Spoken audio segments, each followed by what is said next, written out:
Not Ashamed. I'm your host, Ashley Nordman. Today, I'm here with my friend, Chelsea Theodoropoulos. Did I say it right? You did. Okay. You did. Crushing it. Perfect. I had to practice her name, but while her name might be long, she's beautiful and stunning. And if you're not watching, you probably should be, because I would take any advice from you because you're clearly in shape, very healthy. Well, likewise. Likewise, you're also doing something right. Thanks. And Chelsea is actually the owner of Burn Boot Camp, which is well, you tell me, what is Burn Boot Camp? Yeah. So Burn Boot Camp is a national fitness franchise. And there's I don't know how many now, maybe 380, close to 400 locations across the United States.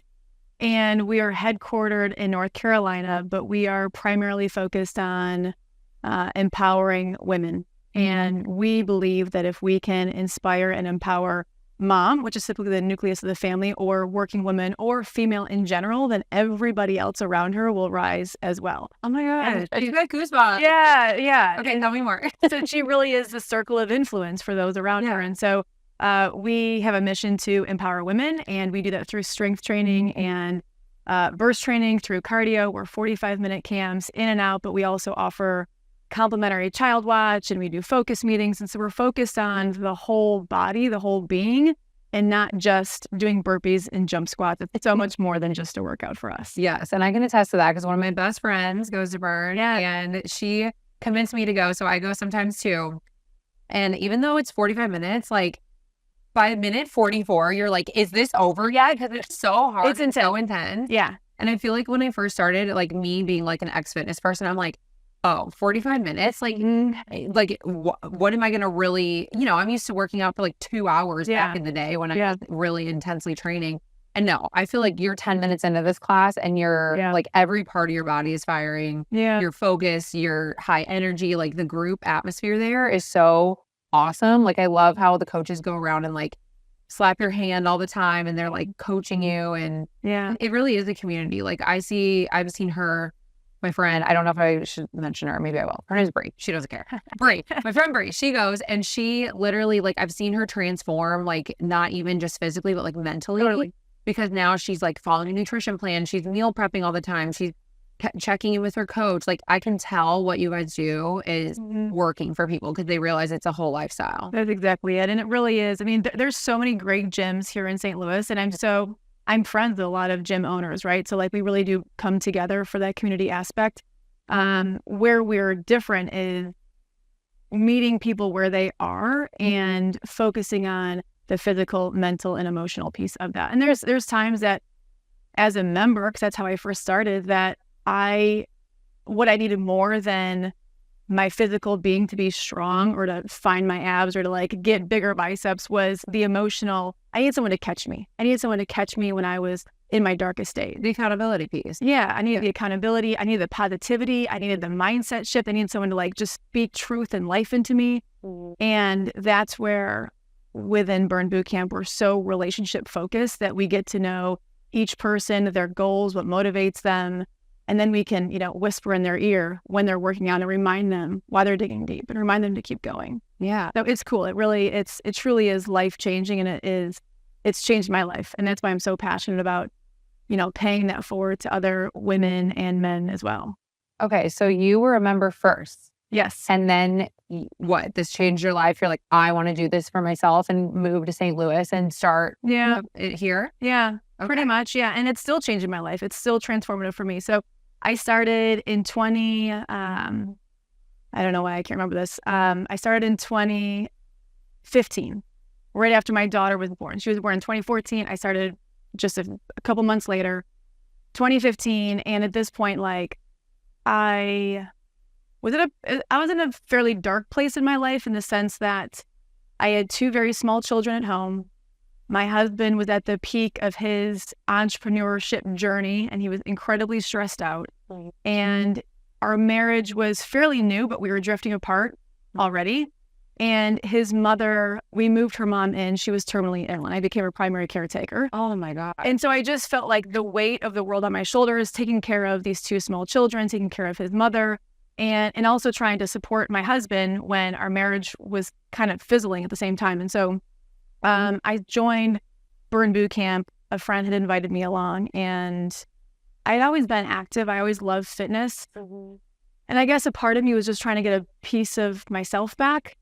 But had you fallen off the wagon at this point, just from all the stress and everything? Yeah. And you needed some new goals? Yeah. Sorry, my dog's joining. I love it. She just hops up on the couch. Yeah, I had fallen off in the sense, I mean, I would do yoga and I would run, but I didn't push myself, right? Like I had lost the fire within me. Yeah, you're just kind of coasting. You're not really like challenging yourself. Yeah, exactly. And so when I went for the first time at Burn Boot Camp, and also selfishly also, I was like, I just want 45 minutes to myself and like put my kids in child watch. Yeah, and so that was also a thing too for me. But because it was so intense and they were able to meet me where I was so deconditioned, and like these women and men were jumping all around me, and I felt, that I was just very deconditioned, but I was able to find a piece of myself back, and I was being pushed more than I thought that I could, and I left feeling so strong and empowered, not defeated. Yeah. And it was like this addictive like energy that I just wanted more of. It was joyful. It was happy. I love that. Yeah. So basically, like, your testimony is what motivated you to be like, I want to do this for other women who have been in the same place. Yeah. So then fast forward. So I kept going, and then I ended up finding my groove. And then within me, what started to shift was my mindset. First, like, of course, my physical being started to transform. I started to lose my baby weight that I had intended to do. And I was feeling and looking stronger, but most importantly, my mindset was shifting. And my relationship with myself started to really change, the way that I viewed myself and my body. And then also my relationship with food started to change, and for the better. And so because I felt that, I wanted other people to feel the same way that I did. It was liberating. I felt the sense of freedom of like, oh wow, I can feel this. I can feel this way, and other people can feel this way too. And so when they started franchising in 2017, that's when, or I guess it was a little bit before that, 2016 maybe, I bought into the franchise, and the East Coast sold really fast. And because my husband already had his business, we were very stressed out and overwhelmed with his business. When I posed the idea to my husband, he was like, Chelsea, you lost, like, we're already stressed, and now you want to have your own business. Like, you've lost your damn mind. And I was like, okay. So that I didn't bring it up for a while. But I think after my husband saw how much it was growing and the opportunity, and knowing that this impact really was possible, like we really could make a deep, deep impact. And what's interesting is his mom was living with us, and after she passed away, we got this, mostly my husband, got this stark reminder of how fragile and precious life is, right? And sometimes we need that, and it's unfortunate that sometimes it takes someone passing away, but my husband had spent so many years just being so overwhelmed and chasing this American dream, and sure, we were paying our bills, but we didn't have much to show for it beyond that. We didn't have the joy, and we didn't have the sense of freedom that came with that. And so after his mom had passed away, he was like, things got to change. We can't keep doing this, right? And so let's chase purpose and passion instead. Wow. And so that's when we decided to look into the franchise. We looked at lots of different cities across the United States, and St. Louis is one that we had never been to. I didn't know anybody here. I didn't have any relationships here. But it was market research pointed us in this direction. We flew here just to like drive around all day for a few days straight. And there was just something about being here that felt right. I can't quite put my finger on it, but it just felt so homey, and people were so kind and generous. And I fell in love instantly. It reminded me a lot of my hometown of Rochester, New York. We'll get back to the podcast in just a moment. This episode is sponsored by AN Skin, your answer for all things skincare and beauty. Our medical-grade products, made in the USA, use high-quality ingredients and are clinically proven to give you clear, healthy, youthful skin. Everything is cruelty-free. Visit anskinbeauty.com to shop now and regain your confidence. Now, back to the episode. So you're saying St. Louis feels a lot like Rochester, New York, where you're from? Yep. Which, like, I lived in New York for a little bit, so I can kind of attest to that, because I feel like it's very, like, outdoorsy, laid back. Yeah. Like, Midwest people are humble. Yeah. Humble. That's a good way to put it. Yeah. The good people. Yeah. Feels good. Yes. I love that. So you were like, no brainer, we're going to move here. So, well, I was scared. I'm sure. Yeah, I was very scared. The idea of uprooting my entire family to an area of the country that I had never been to before. I didn't have any relationships here. was really freaking terrifying.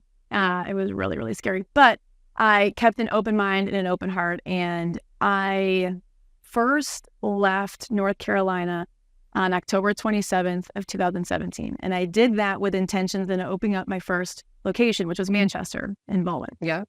And at that time in the franchise, a lot of the franchise partners or the owners were managing them remotely. And I thought to myself, well, sure, I can do that too. I can live in North Carolina and I can run this gym remotely. And looking back, like, it's hilarious of a thought to think that I could ever do that. It's just not my personality. Yeah. I got to be involved and be there. It's impressive that some people can. Yeah. So at this point, we were planning on staying in North Carolina. So I had moved out to St. Louis. I checked into my hotel. A couple of weeks later, we opened up the gym. My family's still in North Carolina. I have 2 small kids at this point. Oh, so you moved here alone? Yeah. Left your family? Yeah. By yourself? Yeah. And your husband say they're running his business? Yeah. Yeah. How hard was that? Well, hard. It was hard. That sounds so hard. I can't even imagine. It was hard, but I thought it was going to be for 3 or 4 weeks. And so I was like, I got this. Like, we can do this for 3 or 4 weeks. And I was so energized in the same breath. I was chasing this purpose and passion that made me so joyful and happy. So I was like, I got this, right? Yeah, exactly. And so it was a big dynamic shift between us because he was essentially playing Mr. Mom overnight. But what happened was I wasn't able to go back home like I thought that I could, because I was slowly starting to build a team, right? We have trainers and I have front desk staff and I have a child watch team. And I wasn't building a team fast enough to allow me the freedom to be away from the gym. And on day 9, my head trainer actually quit. Oh. And so when that happened, I was like, oh, like, I didn't plan for this scenario. So on day 10, I became the head trainer. And at this point, we're open Monday through Saturday. There was no time to go home because I was training all the camps, right? Yeah, so, you're wearing like 20 hats, trying to get this rolling. Yeah, I'm like watching babies and checking people in and ordering, I'm like doing all the things. Yes. So the 1 month that we had been planning around turned into 2 and then 3 and ultimately ended up being just over 5 months. Wow. And that was hard because my husband was not planning on being Mr. Mom for 5 months straight. And our marriage also took a hit. We were drifting apart and we didn't get to see each other very often. And it was just hard. We were living like 2 separate lives in a way. And even for me during the day, I was so passionate about the work that I was doing. Right. And I loved it and I was addicted to it, right? So calling home wasn't my first thought always. Yeah. It really wasn't. And I wish that I could go back in time, and I wish that I could have picked up the phone more so, because when my husband called, I was so in the moment with my community and new members, and a large piece of me was living so much in fear of, if I don't invest my entire being into this community, I'm going to fail. This business will not make it. Yeah. Right. And so that drove a huge wedge between us and our marriage, because, he was feeling neglected, and I get that. I didn't realize it at the time, but he was definitely feeling neglected. And so I worked 18, 19 hours a day, and I was in the gym all day long. And then when I would go back to my hotel, it was awesome. I was exhausted. I would go to bed, but I would just it was such darkness for me too. Like during the day was such highs of passion and joy and happiness. And then at night I would just crash and I'd be so sad. But nobody was there for me at that point because I was neglecting my family. And so I didn't have any friends here. I didn't have anybody to catch me. And so it was like this weird transition of my life of learning how to connect deeper with myself. Mm-hmm. And how to be my own anchor to get me through that time.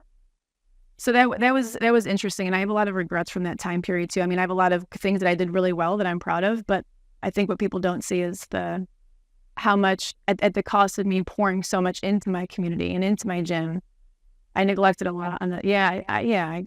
I sacrificed things that I probably shouldn't have. So that was interesting. So I have a question. Mm-hmm. You mentioned a couple times now that there was like a lot of strain between you and your husband. Mm-hmm. Like before you even opened this gym, you and him had a lot of struggles because, life happened. It's possible you're taking care of with his mom. Yeah. And, that's hard. And then you kind of found yourself again through the gym and really like regained your confidence and found this passion. And then it led you down this whole new path where you ended up opening a business. And then there's a new set of stressors. Now you're literally physically thousands of miles apart. Yeah. He's playing a role he never thought he would. Yeah. And I know you said that you have regrets, but like looking back, what do you think kept you two together though? Because it sounds like there was so many things working against you. Yeah. In a world where people, you know, there's a 50% chance that people are going to get divorced. There's things to this day that are working against us because he still has his business, right? And so together we have six businesses, and it's a lot.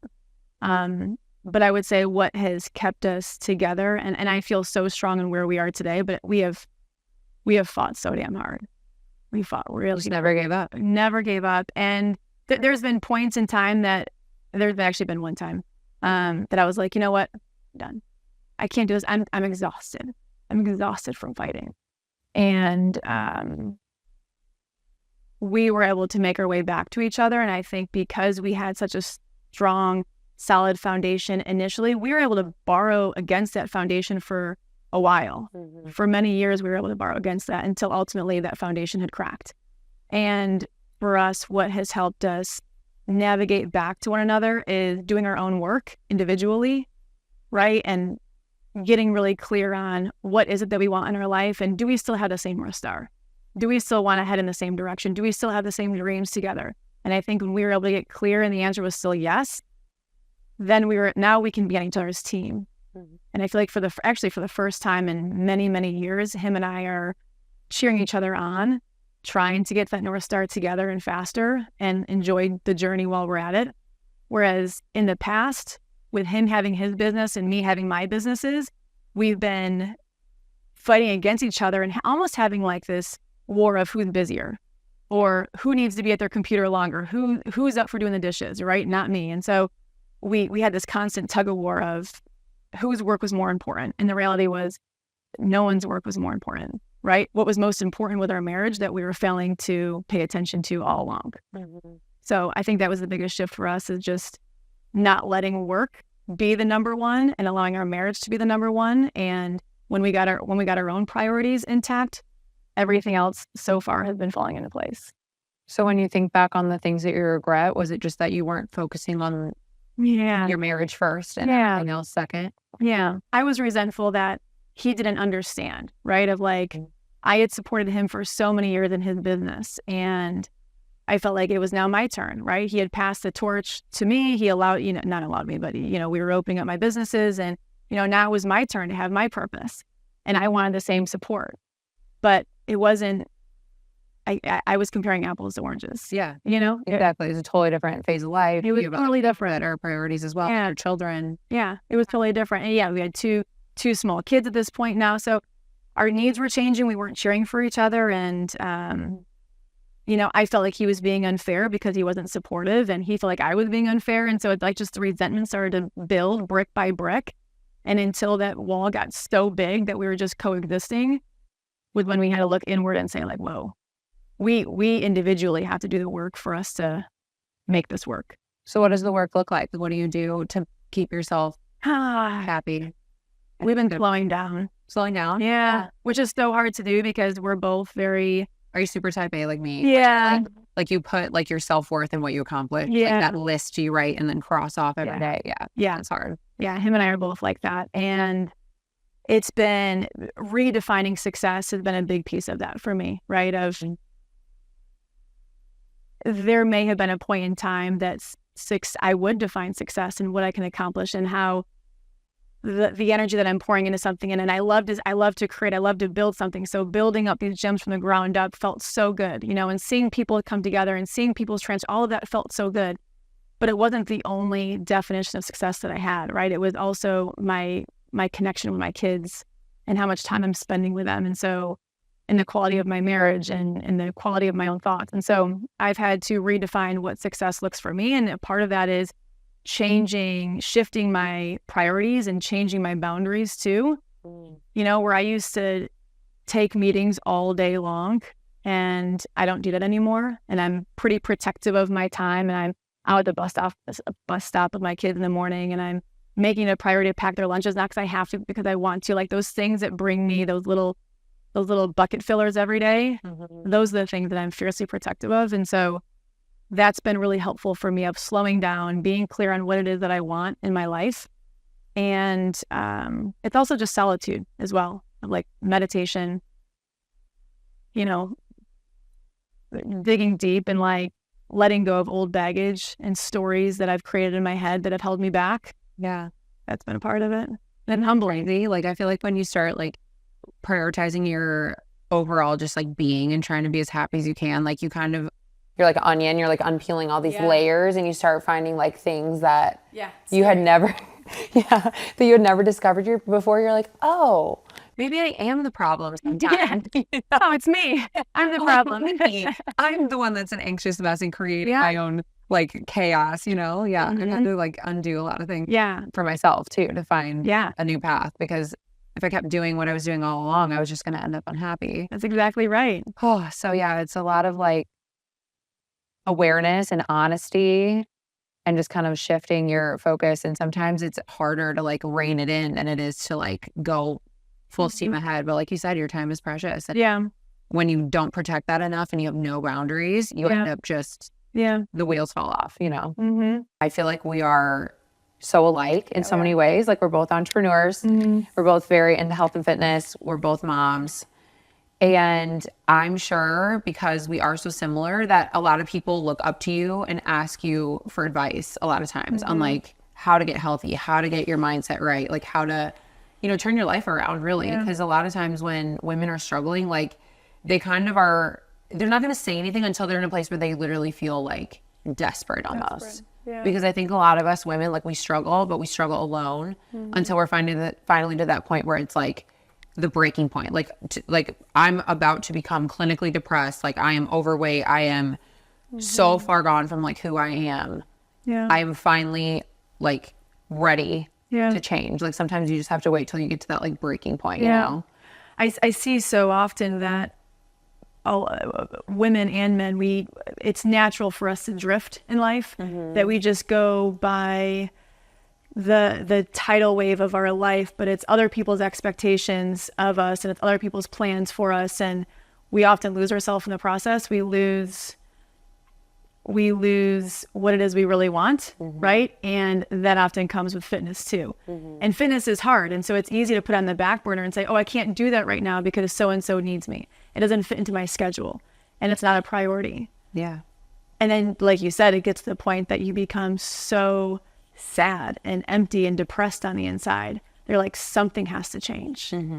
Something has to change. But very rarely are we proactive, that we can anticipate that, and we start before we have to, and we reshuffle our priorities in the front end for that to happen. Right. That's true. Yeah. So when people come in to like burn boot camp or something and they're in that place, or even just somebody like listening, like what would you give as advice to someone who just feels super lost and they need a starting point? Yeah. A couple of pieces. I would say, I think of the awareness around the fit journey, that it is the long, hard, boring route. But it doesn't have to be boring. It can still be fun and energetic, but we are in a society that is built off of instant gratification and quick fixes, right? And we want Amazon to come to our house today. We want something and we get it instantaneously. And the same thing is true for fitness. That as soon as we identify that need, we're like, well, I want it, and I want it right now. So how do I make it happen right now? And it's when we're realistic about the journey, for it to be sustainable and for us to have this transformative experience, it has to be the long, hard route. And it's not always sunshine and rainbows, and it's not always linear in the sense that we're always seeing results. It's messy, and there's highs and there's lows and there's peaks and there's valleys, and sometimes it's boring and you still have to do the work even when you don't want to. And I think when you're in the right mindset and you're willing to do the work in that way, and you're willing to be patient and kind to yourself in the process, your opportunities are limitless. You can do anything. And that's the most honest thing you can say, because I think people want to hear, oh, in a month, you'll lose all that weight. You're going to feel so much better. You're going to feel better. You're going to be proud of yourself. You're going to be regaining confidence. But it's a long game, and it's not going to happen overnight. And I think shifting your mindset to knowing that it's going to be a journey versus like this really quick, fast thing is so important, because then you start having realistic expectations. You take the pressure off the table of trying to just like be perfect, or another thing that I used to always deal with when I was training people was that they would just like go on these like almost like binge type episodes where they would go like 4 or 6 weeks all in with something, with training or with their workouts or with their nutrition, but then they fell off the wagon. Where if they're playing the long game, you don't have those like big ups and downs of being consistent, falling off, being consistent, falling off. But it's hard. It's a hard reality because nobody wants to believe that it's going to be this like long-term thing, but it has to be. Yeah, we're so conditioned and wired to want the golden answer, right? And I get a lot of times people are like, just tell me what to eat. And it's like, what I eat may not be right for you. Yeah. Right? There is no golden answer. It's you got to get in there and you got to just start messy, and you got to allow it to be messy for your own journey to unfold. So yeah, I think when people are in the right mindset and are willing to create habits, right? When you have that foundation of good, positive, strong, healthy habits, then you can start layering on that. And when your motivation starts to dwindle, because it will, because we're all human, we're not always motivated, you're going to have that foundation of habits and discipline that still kicks in even when you don't feel like working out. Yeah, exactly. You know? So I feel like when it comes to starting off, you know, get your mindset right, realize it's a long-term thing. It's not some quick fix. And then I'm sure, you know, I've never actually worked with what is it that you call the groups that you have? Focus meetings? Focus meetings, yes. So I've never had like a focus meeting. So maybe you can walk me through what that is. But I'm assuming it's kind of like looking at it as a whole. Like, how many times a week are you training? Let's look at your nutrition. Let's look at your sleep. Yeah. Am I onto something here? Is that kind of right? Yeah. And it could be any of that, right? So when we first meet with somebody in a focus meeting, these are 15-minute meetings that people can have them every single week if they want to. The very first question that we ask is understanding what their why is. And that's another big piece too, is understanding we could be doing all the work and it could be really difficult and we could be exhausted from doing burpees. But if we're not clear on what our why is, we're going to lose steam even faster, right? So the clearer we can peel back those layers of, well, why is that important to you? Why do you want to lose weight? Why do you want to have more energy? Why do you want to be able to play with your kids in the playground? And then digging in deeper of, maybe they want to break a cycle. Maybe they want to create memories that they never had. I have members that are college athletes. I have members that are 9 months pregnant. Yeah. I have members that have lupus, right? I have members that can't jump. Like, they're all over the board. And so it's important that we're meeting them wherever they are because it's relatively challenging. Yeah. Something that's challenging for one person may not be challenging for another. It is intense for every single person, but that workout, that exercise, that movement is going to look different for each person. And I can attest to that because I've taken classes, obviously, and I see so many different varieties of people, different strengths and different levels. And there's always people doing mods and modifications or whatever. And it's like, I can tell the culture is designed towards that. And that's how you should look at fitness. Like, you need to tailor it to you and where you're at, not what that fitness person on Instagram is doing or what your cousin is doing or whatever. Like, it's your own journey and you have to be able to like check in with yourself and be like, okay, could I realistically run a mile right now? I don't know. If I can't, then I should probably walk, run, or jog. Like, there's baby steps towards getting to that place instead of discouraging yourself from day one. Thinking, oh, I can't run a mile, then I just can't do anything. Yeah, I'm a failure. Yeah. And I think a big piece of that is developing the trust, right? So like finding part of those focus meetings is developing that trust with our members. And when they can be an advocate for themselves, I can then train them more effectively. Yeah, I can get them closer to their goals, right? So building that trust is a big piece of it. Finding your people, which is why that community is so important. But we also look at their nutrition, and that's a big piece of it too. And it's I would never tell somebody, okay, to reach your goals, go eat some chicken, broccoli, and rice and have fun. I'll see you in a year. Let's see how you're doing, right? Like, because it's not going to work. I have to see what are they currently eating today, and I have to see what are their goals, and look at a full macro scale of, do they need more protein, fats, carbs, whatever that may be, and then how can I get them this much closer to eating better? It's on a good, better, best scale. And if somebody is eating donuts every single day for breakfast, if I can get them to eat a donut flavored protein bar that's full of artificial sugar that I probably wouldn't recommend to the mass majority, but it's still better than eating a donut for a short period of time, then I can shift that. Then I can get them to, go to bread, and I can get them to go to an omelet. You know what I mean? Like, it is this small progression where I can get them to navigate closer and closer to foods that will fuel them. Yeah. Right. Because once they buy in and they start seeing the result, then they're hooked. But at first, like you said, if you're just like, hey, you're eating a donut for breakfast, McDonald's for lunch, and nothing for dinner, just starving yourself to bed or whatever. If you try to tell somebody like that to then switch to eating 6 small meals a day with chicken, rice, and asparagus and egg whites, they're going to be like, what?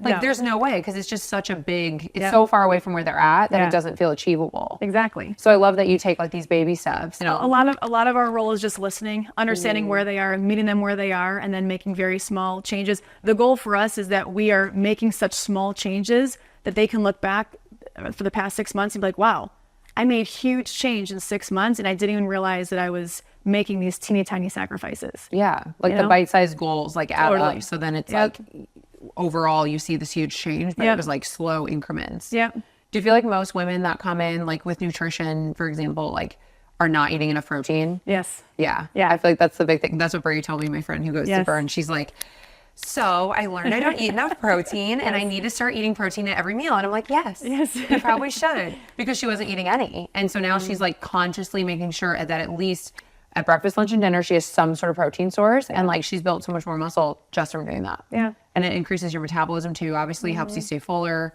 more saturated. So it's like that alone is a huge thing that any woman that's listening, if you're struggling with nutrition, like protein is the biggest thing. Huge. You know, you don't need to be eating 200 grams of it. And you're not going to get bulky. Yeah, and you're not going to get bulky, but you definitely need to be eating enough protein because it's going to help so much, especially with your metabolism and burning fat. Yeah.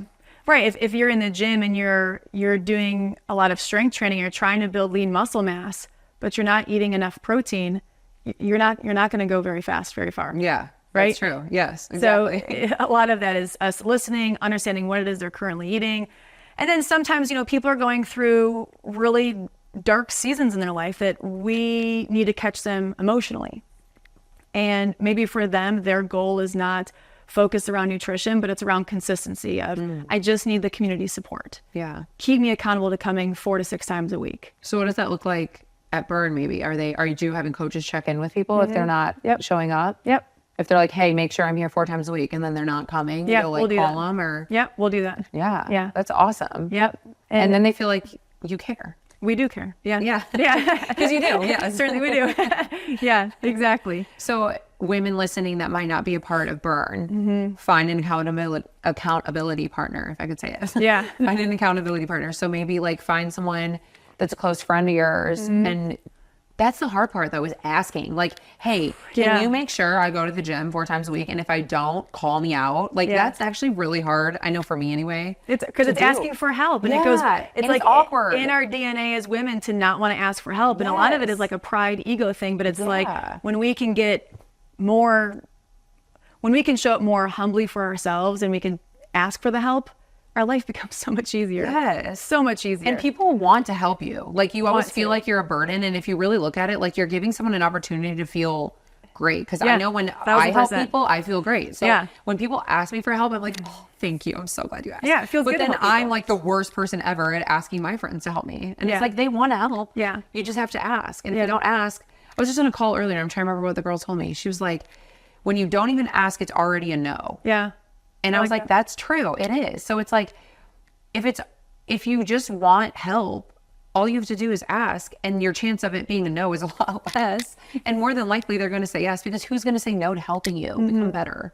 It's not like you're asking them to do something risky that's like not good for you. You're asking them to do something that's going to benefit you, that probably is going to benefit them too, because they might need the accountability. Yeah. So I think doing it together is huge. Like the community, like you said, is very important when you're struggling. I think when you're surrounded by like-minded people, everything becomes easier. And the fitness in general is very hard for people. Yeah. It's hard to show up to the gym and to work really intensely for 45 or 60 minutes or longer, whatever it is, right? But when you're surrounded by people who want to support you and they're encouraging you and they have similar goals as you, then you're not fighting against what's in front of you. It becomes so much less resistant. And so I think having an accountability partner, having a support system that is genuinely wanting to see you succeed and is there to cheer you on will make all the difference in the world.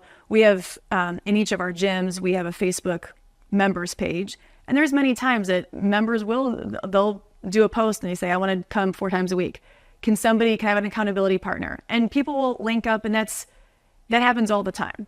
You know, I love that. Yeah. And then these strangers become friends. They become best friends. We've had lots of best friends that have been born out of Burn Boot Camp, and I think it's pretty darn cool. Yeah, that is cool. Yeah. Because like you said, I mean, being around people that are wanting the same goals as you, you already feel understood. Yeah. Because you're around someone who gets it. They have the same aspirations. You guys are going in the same direction together and doing it together. There's so much strength in that versus trying to do it alone. So I think, this is a great message for people. Like, if you are struggling, do not try to do this alone right now. Find a community, join a group. You're welcome at Burn Boot Camp. They're all over the nation, right? Yep. Yeah, you can probably find one close to you. I'm sure every state has one, right? Not every state yet, but we're definitely growing fast. Yeah. I know when you said on our last episode that there's like almost 400 locations, I'm like, that's a lot, actually. But it's because the goal of Burn Boot Camp is so strong. I mean, there's so many women that like resonate with that, like being empowered and wanting to grow together and creating this community. And it's so huge in a world that we live in right now where community is not really that big anymore. Like social media, yes, but even in like my own neighborhood where I live, I don't even know my neighbors. Yeah. When I grew up, you were best friends with your neighbors. You all hung out at the cul-de-sac together. Like there was community everywhere. And now, like, unless you go out and find it actively in like a gym setting or something, where you're all connected, maybe with music or something like that, like it's very hard to feel community, even though we're so connected on our phones. People are so lonely. Yeah. And that makes the depression and the so much motivation like even worse when you feel alone. Yeah. So just like physically being around people right now, even if you're just standing there and like not able to do half of the workout, at least you're around people that push you. Yeah. I think it's important too that when you're, first of all, I commend every single man and woman that have walked into the gym, how intimidating that is. And doing it solo, I am inspired every single time. I'm like, you're freaking ready, right? Like you walked into the gym, you don't know anybody here, you're ready. And I love this. I think that when we can take that a step further and not wait for people to come. I mean, we are very happy and joyful and friendly, and we always wrap our arms around everybody, right? And so we always do our very best to make sure that everyone feels seen and included always. But I do think it's important that if we sit back and we wait for the world to come to us and we wait for those opportunities to just pop up and land in our lap, then we're doing ourselves a disservice. That if you're out on the floor, be the first person to high five someone else. Be the first person to introduce yourself because you can be the catalyst for a new friendship, for a relationship, for an accountability buddy, right? Don't wait for it to happen. Go seek it out. And that's hard for people. It really is. It's hard for people, especially now with social media. To your point is we become so conditioned to be behind our phone screens that when we're in real life with people, we tend to shy away too. So the social piece, like in person, like being social and like friendly and supportive is huge. And not only does it help other people, but like I think of times where like it's helped me. I'm having the worst day ever and I'm at the gas station and a lady's like, oh my God, you're so beautiful. Your hair looks so pretty. That turns your day around. So when you're in a gym and you're stressed and you're scared and you're like, oh my gosh, am I making a fool out of myself? And someone walks by you and says, good job.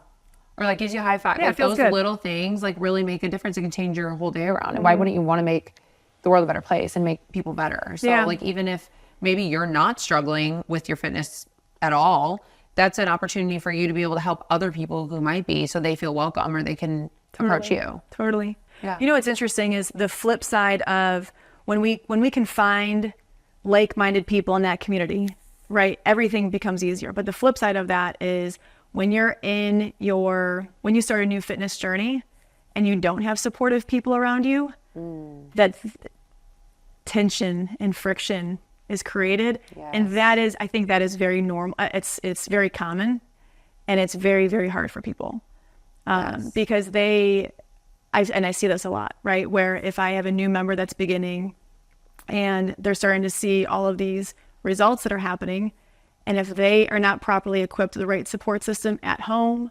or at work or whatever it is, and the immediate reaction is when someone's changing, we start to question, why are you changing? Why are you doing all that? Why are you waking up at 4:00 in the morning? Right? Because they're changed. A lot of times there's like this fear of them leaving us. Outgrowing us. Right? And I think I see this a lot, that it's there is friction that gets created. And so how does somebody overcome that and keep relationships intact or not? And sometimes it's a matter of, letting relationships go for ourselves.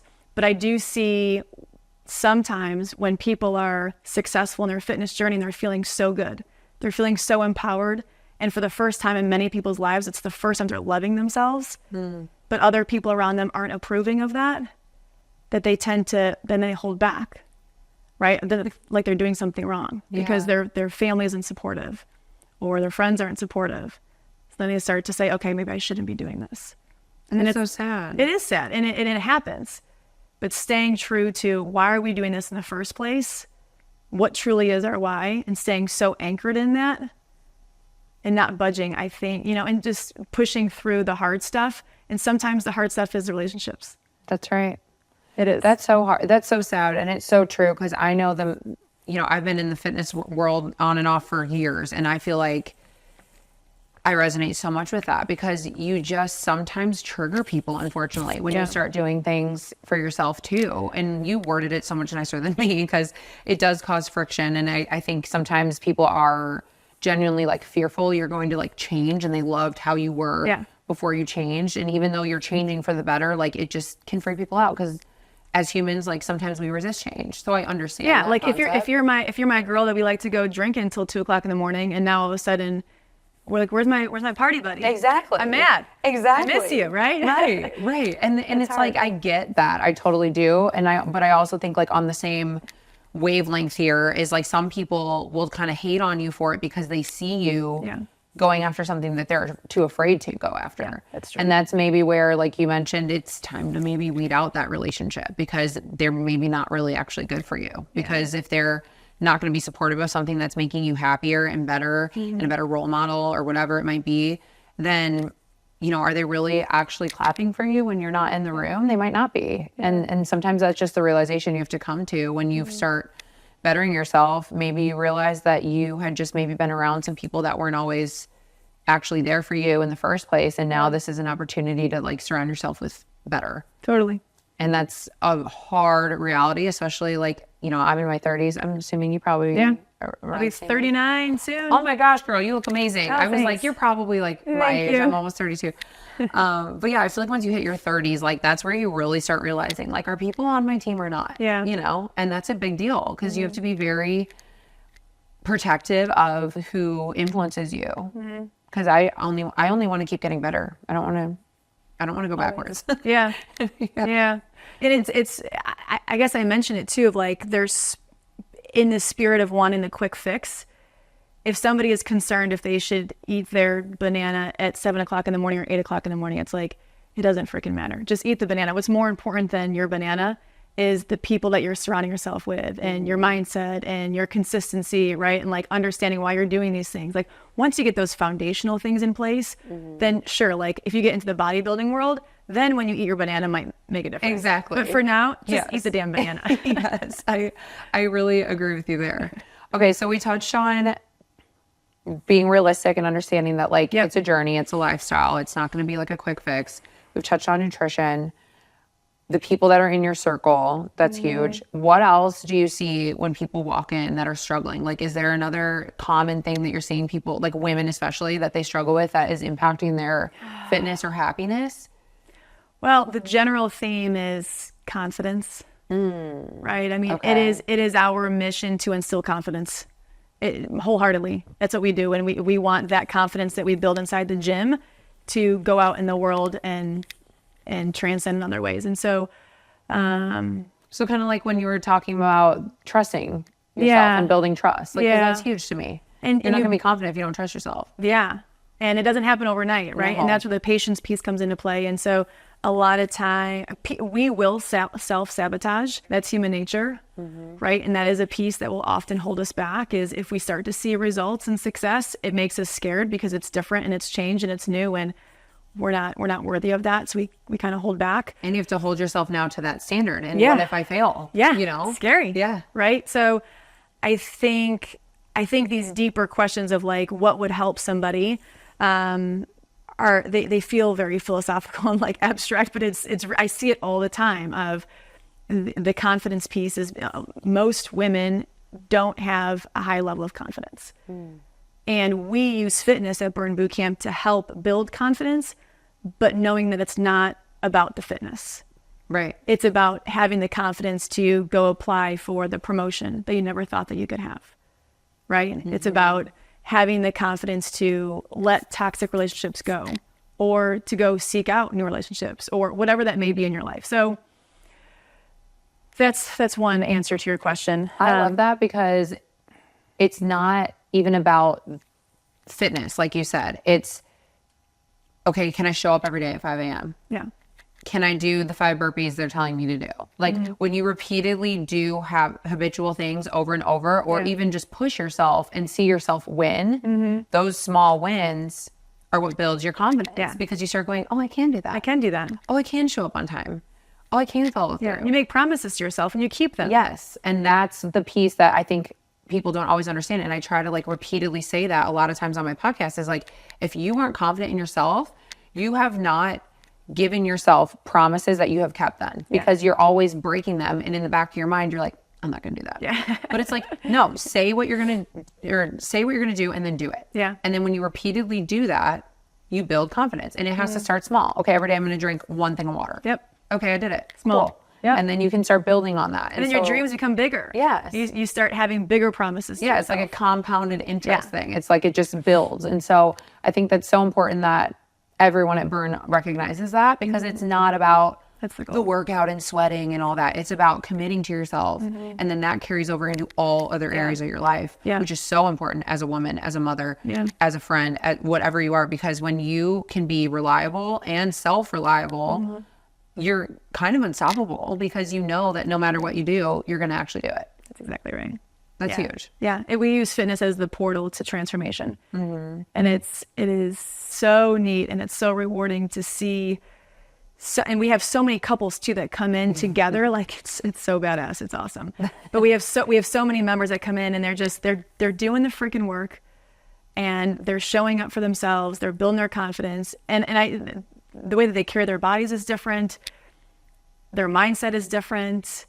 And a lot of it, I mean, we talked about the child watch, I think, at one point, and that's a huge part of our business, because a lot of our members have children. Yeah. And so now we're laying a whole new story. We're laying a whole new blueprint for our children, for the next generation, of what does it mean to pour into ourselves? What does it mean to come first in our life?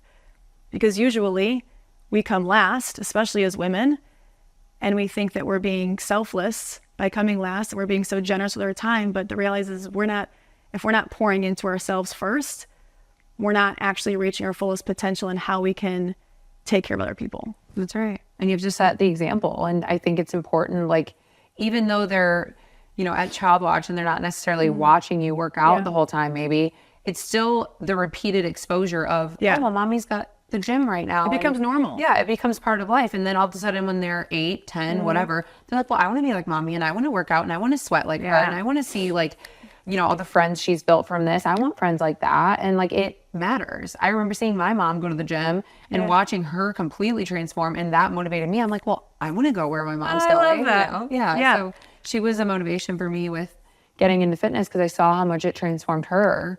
Yeah. And I just think that's so huge that, a place like Burn, or like, there's so many gyms around the whole nation now that have picked up on that and have childcare. And it's just so important, because it allows mom to have time to take care of themselves. And it's also setting like a really great example for their children. It's a whole new headline. I mean, it's so empowering. I mean, my daughter is 9 years old now. I started when she was born at Burn Bootcamp. And there's 2 words that we don't use in our house. It's skinny and it's fat.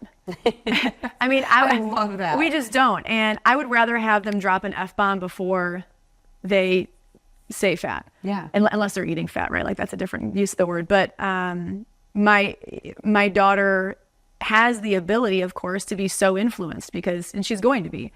But if I can teach her a strong foundation of honoring a strong body and not what the body looks like as far as the size of it, right, that happiness can carry on throughout her life, because the reality is our body sizes are going to change. And as we age, hormones are going to shift. We can't always stay the figure that we were in our teens, 20s, 30s, 40s. Like, it is going to change. But if we're feeling strong, we can stay strong throughout the process. We can stay strong. Yeah. I love that. So it's been really cool. Like as a mom to a girl, I know you get this too, of like teaching my daughter how to love our body fully just by being us and our body and not by what it looks like has been a really cool experience. Yeah. That's huge. Because obviously like my daughter's 2.5 and I already think about my habits now because she's so little still that she's, you know, she can see what I'm doing, but it's not something where she's old enough to totally comprehend it yet. But when she's like 5 or something, you know, and she understands things more, I want to already have been setting the table for like how I want her to live her life. And I don't want her to have any issues with food. I don't want her to have any issues with her body. I mean, I had so many issues growing up with both of those things. My body image, always wanting to be skinny. I had an eating disorder. I really struggled with food. A lot of people in my family have struggled with that, where we just are very controlling with food. And I vowed to myself when I had my daughter that I was not going to ever let myself go there again because I do not want her to develop those issues. Yeah, good for you. Thanks. And so I know like, you know, there's so many styles of eating and like I really try not to like weigh my food out and like be like very obsessive like I was when I was a bodybuilder.